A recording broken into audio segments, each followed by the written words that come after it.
What would you expect from a finicky president? Vote 9 lives, a more satisfying choice. You are listening to Nomar Slevik. You are listening to Nomar.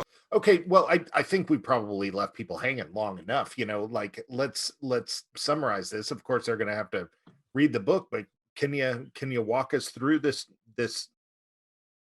story of what happened? Yeah. I mean, there's, I think, all told, there might be like 39 encounters that we go through in the book. Holy smokes. Whoa. Yeah, and that's like the more of the major ones. Like he has something weird happen, almost weekly, and he likes to share a lot of that with me, like even in the moment when they're happening.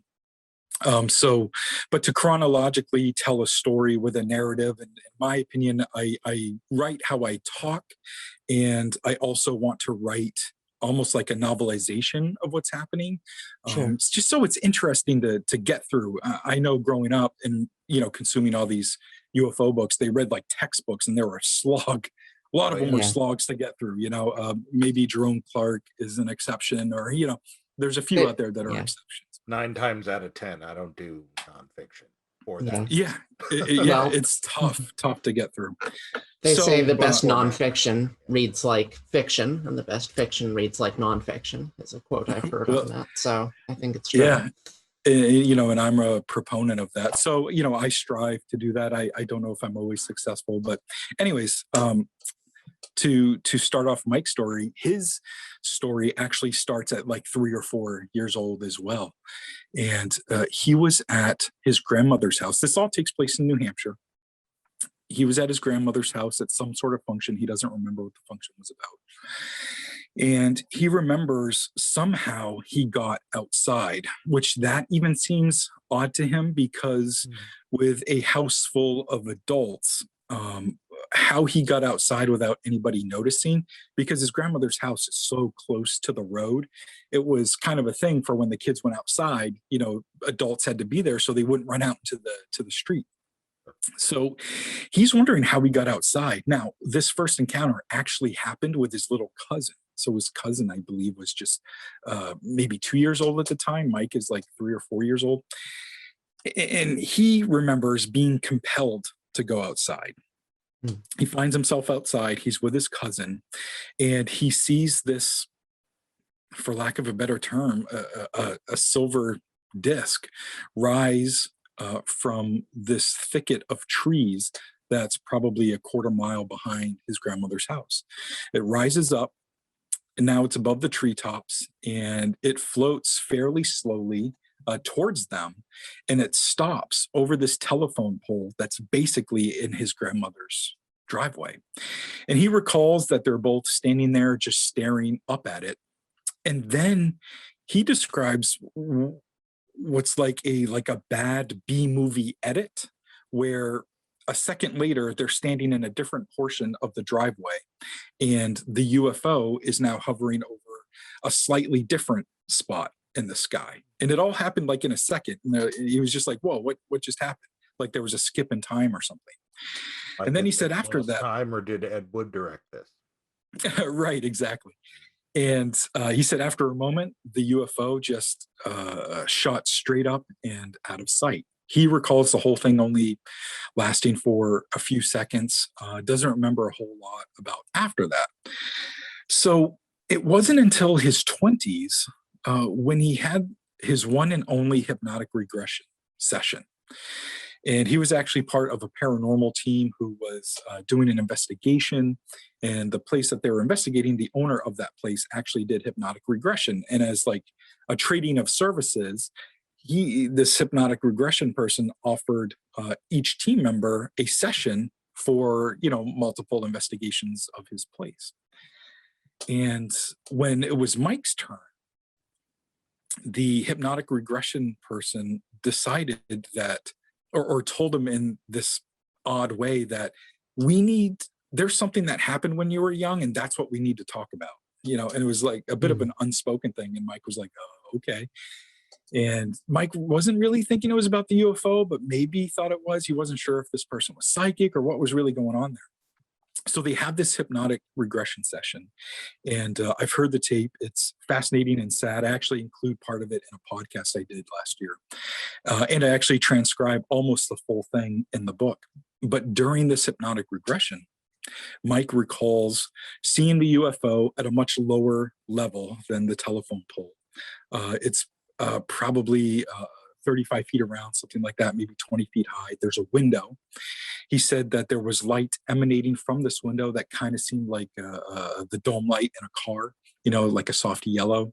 He could see humanoid silhouettes, but no real detail. He then recalls that there was some sort of conveyor belt sort of thing, and kind of remembers being on it, kind of not. And then all of a sudden he's laying down in this area. His mind knows that he's on the craft. He doesn't really recall entering the craft, but he's just in it now. And he doesn't even know if he's laying on a table or if he's floating on his back, just in midair. He just knows he's very comfortable. And he can feel the presence of 3 things at his shoulders and his head, standing around him.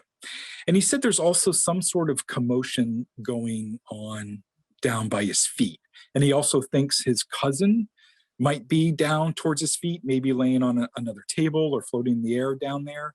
And maybe the commotion by his feet is concentrated on his cousin, but he's not sure.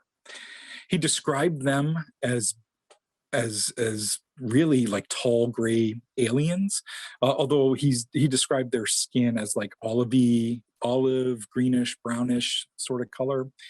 He said that the skin was fairly coarse, and he doesn't remember any sort of examination other than he remembers thinking at that time that this was like their version of a doctor's appointment, and it was just like a common checkup, and it was no big deal. And then it was over and they were put back.